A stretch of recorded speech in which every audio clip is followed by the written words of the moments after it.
Showtime claps back at Oscar De La Hoya through a subliminal regarding Gervonta Davis and Ryan Garcia. That's what I want to talk about in this video. Let's talk about it. What up, Fight World? It's your boy Ego, and I'm back with some more boxing. Steven Espinoza, verified page. He says, I've been trying to tell y'all, pay no attention to those saying it won't happen just so they can later claim to have saved it. And this was in response to a tweet. It says, Tank Ryan is happening April 15th. Everyone simmer down. Well, there you have it, folks. So I've been saying the same thing.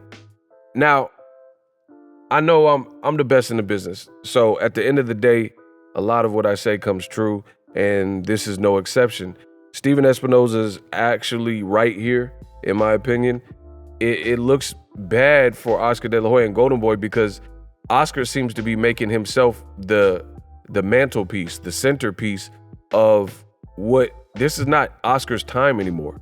Oscar had his time. He was the Golden Boy, great fighter, impeccable resume, classic fights, made a lot of money.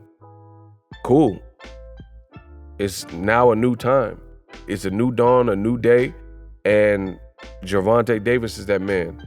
Ryan Garcia is hoping to be that man by trying to beat Gervonta Davis. But Oscar keeps going to Twitter talking about, oh, the fight's on. Nah, it's going to be canceled if I don't get this, and I want my way, and we'll just fight Regis Prograis. All these types of things, and it's classless, and it looks bad, and I don't see. It's what did Jay-Z say? I don't know why your advisors ain't forewarn you. Like, I understand Oscar may be the head of the company, but even the president has a cabinet. You need people in your corner to help navigate and help advise you so you don't make certain mistakes publicly. Because as the head of a company or a leader, you want to look like you know what's going on and you're in charge, and the statements that you come out with are statements you don't have to retract and you could be proud of.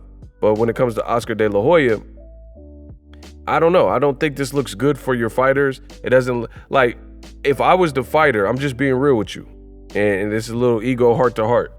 If I was a fighter signed to Golden Boy Promotions, I'd be worried. Oscar De La Hoya, like, getting Botox and showing his abs and saying I want this and ultimatums and different things like that. Now, I'm not against the ab sculpting and the Botox. I mean, that's not personally for me, but the reason I'm bringing that up is because it seems like these things are taking over. Oscar's showing his abs in every picture to the point where it's like, you got to be the manager of your stable. You got to get stuff in order and get your ducks in a row, produce fights for these fighters. And it seems like you still want to be quote unquote lit. You still want to be out there. You still want to be the Golden Boy. That's what it really feels like to me. So I agree with Steven Espinoza. It looks tacky. It looks wacky when you're out here and you're saying the fight's going to happen.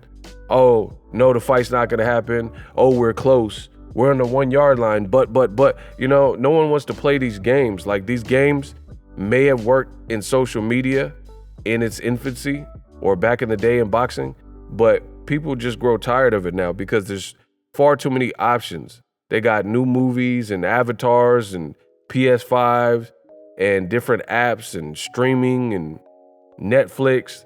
There's far too much. Twitch. There's so much in terms of options that we now can have to consume content as humans. You can't keep playing these games. People they just fall off the wagon and grow tired of it. So I can't advise Oscar De La Hoya. He's older than me. I'm not his boss, but I'm just giving my 2 cents. It just seems like it would behoove him and his company to chill, let the negotiations play out behind the scenes like an adult. And then, you know, at best, at the very least, chill. Don't do all the tweets talking about the fight. Nothing should be a public issue. And then worst case scenario, the fight fell apart. Then you could do and write this tell-all book. But you don't do it during. Like, it's counterintuitive and it's counterproductive to be saying you're working on a deal, but then doing things that blow up the deal. if you guys get what I'm saying. Like, if you really want to, like, let's say a couple wants to buy a house. You're there to work with the realtor. That's it. The realtor's showing you the house. They're trying to get their commission. So it's a mutually beneficial transaction. You love the house. Your wife or girlfriend loves the house. You love the house. You're trying to get into the house and get the keys and go through escrow and whatnot, right? It's that simple. You don't do things to beef with the realtor and like put all the, I can't believe the realtor offered this, and I can't believe, go to social media and talk about we got to buy our own appliances because the realtor, like, what are you doing? Like, you're trying to handle this and focus on the eyes on the prize, focus on the mission. And I've always been about that, if you follow my channel and whatnot. And that's just how I see it when it comes to this Ryan thing. And then you also look bad if the fight happens and you did all this like tantrums and crying and 1 yard line and ultimatums, and you just look childish. You look very childish. So I agree with Showtime. Like, even look at, and I could say this, I'm qualified to say this because I know what I'm saying. Stephen Espinoza, look at the Terrence Crawford situation. Crawford, in my opinion, blindsided him and went a whole different route with David Evanesian. Stephen Espinoza still is not trashing Terrence Crawford. He still is professional when he could literally go off on Crawford and call him all types of names and call him unprofessional. But he knows as a business, he may have to cross this bridge again. And for his fighter, for his network, they may have to work with Crawford in some capacity to do a fight. So now is not really the time to badmouth anybody or not be professional and burn down a bridge that you may have to cross or at least walk over or whatever. You know what I mean? So just, that's the proof in the pudding. Look at how Stephen Espinoza or even Leonard Ellerbe could say all this stuff about Gervonta Davis leaving and being his own, but he's not really doing that. He's not writing these tell-all books like, oh, Tank is tardy all the time.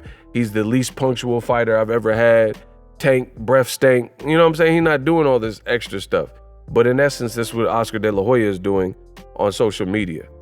Gossiping and a bunch of chisme and like talking about the negotiations while they're still active. Makes no sense. I'm firm on that.